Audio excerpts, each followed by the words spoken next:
Albert Jacquard, j'accuse l'économie triomphante. Dans Albert Jacquard, c'est surtout généticien, il me semble. Bref, spécialiste de la génétique, mais aussi quand même philosophe.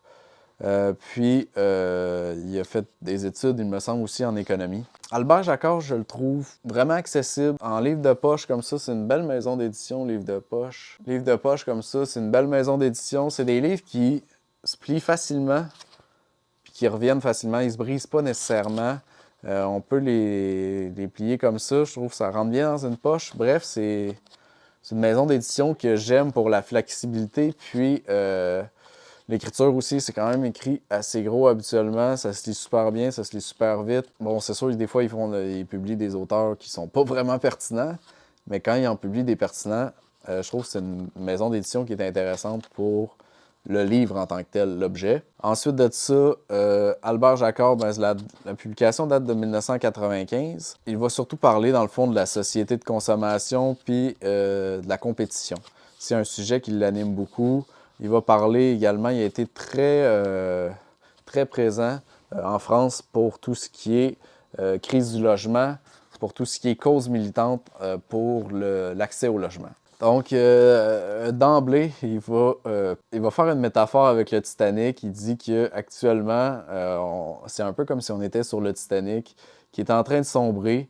Et il dit, est-ce qu'il est raisonnable de consacrer beaucoup d'efforts et d'intelligence à obtenir une meilleure cabine quand le Titanic est en train de couler? Je trouvais ça quand même bien imagé. C'est ce que beaucoup font en ce moment. On se magasine une bonne cabine. En fait, ça coule pareil. Là. Page 20, je sais pas d'où il tire les stats, mais il va dire que les ressources de la planète limitent à moins de 1 milliard le nombre d'hommes jouissant du mode de vie de l'occidental moyen. C'est évident que la planète pourra pas... Tu sais, elle peut nourrir 7-10 milliards de personnes. Ça, je pense que oui.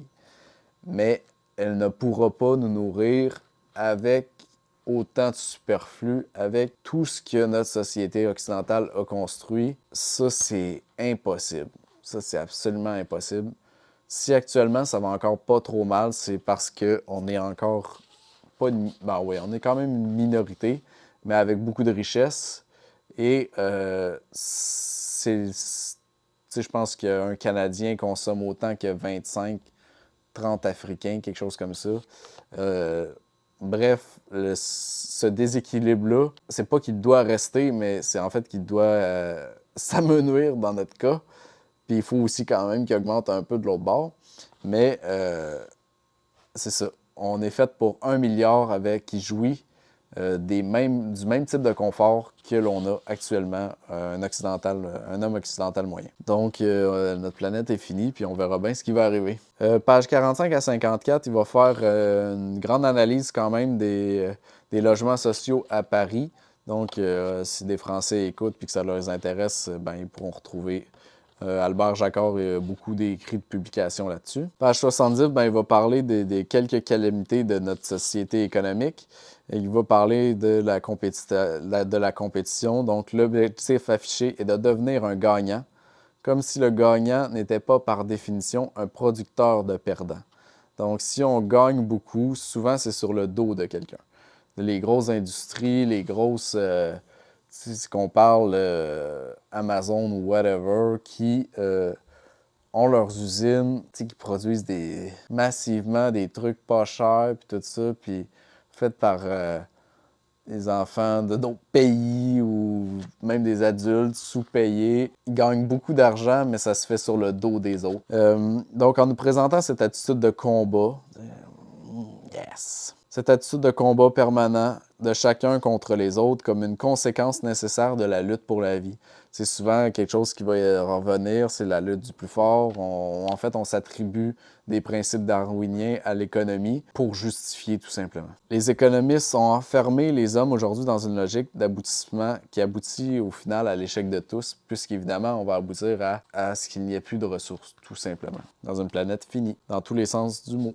Il va aussi parler du cas de Cuba. Et ça, je trouvais vraiment ça pertinent. J'avais jamais lu sous cet angle-là. En fait, il va présenter le cas de Cuba comme un refus d'expérience économique, un refus d'expérience d'une société nouvelle. Parce que au début, avec Fidel Castro, il y avait beaucoup de changements drastiques qui ont été faits, très positifs en termes d'éducation, d'accessibilité aux soins de santé. Puis au début, la guerre avec les États-Unis n'était pas encore installée. Puis finalement, ben, tu sais, souvent les économistes vont dire, ben, regardez ce qui se passe à Cuba.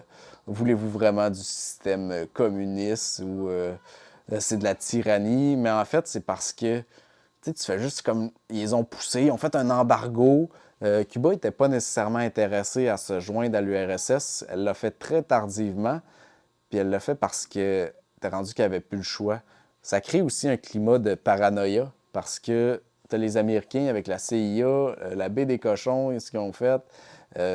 Ça crée un très gros climat de paranoïa, puis ça fait en sorte que tu resserres de plus en plus tout ton système, ta bureaucratisation, puis tu vas pénaliser, dans le fond, ta population parce que tu vas mettre des structures beaucoup plus autoritaires parce qu'il y a une pression qui vient de l'extérieur qui te met dans un état paranoïaque, puis vrai aussi parce qu'il y a évidemment des menaces qui sont réelles, mais ça fait en sorte que ça fait un système d'État qui est beaucoup plus répressif. Et il va mentionner, dans le fond, que sur le plan humain, sur le plan de l'humanité, c'est comme s'il y avait eu un refus de cette expérience-là avec la situation de Cuba. Parce que c'est un peu le principe en psychologie sociale qu'on appelle la prophétie qui s'autoréalise. La prophétie qui s'autoréalise, c'est quand tu penses que quelque chose est ou va arriver, ben inconsciemment, tu fais en sorte que ça arrive. L'étude qui avait été faite puis qui avait démontré ça, c'est des enfants. Les chercheurs avaient dit à des professeurs, tel enfant est très doué, tel enfant, lui, ne l'est pas du tout. Il a des grosses difficultés, tu sais. Occupe-toi-en pas trop, c'est comme une cause perdue. Qu'est-ce que ça a fait en sorte? C'était complètement au hasard. Ça a fait en sorte que les professeurs, ben, sur les enfants qui étaient plus doués, qui étaient censés être plus doués, plus prêts à apprendre, qui c'était positif, ils ont mis beaucoup plus d'énergie et ils ont répondu encore moins aux besoins de ceux qui, puisque c'était complètement aléatoire, de ceux qui étaient censés être moins aptes, moins bons, qui n'avaient pas... C'était mieux de ne pas trop mettre d'énergie. Au final, les résultats scolaires, qu'est-ce que ça a fait? Ceux qui étaient censés être très bons étaient très bons et ceux qui étaient censés être pas bons étaient pas bons. Fait que ça, c'est le principe de la prophétie qui s'autoréalise. Puis c'est aussi le cas de Cuba, je trouve qu'il l'énonce très bien, dans le sens où toutes les énergies ont été mises pour ne pas que ça fonctionne. Puis, ben, ça fait en sorte que le système est devenu très répressif. Je trouvais globalement que c'était une très bonne réflexion sur la vision économique, puis que c'était appliqué à toutes les sphères du vivant.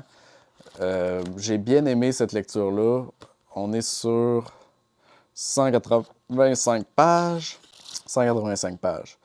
Puis, il va analyser aussi donc l'âge, la valeur des gens, selon le système, comment que ça fonctionne. Bref, Albert Jacquard, j'accuse l'économie triomphante.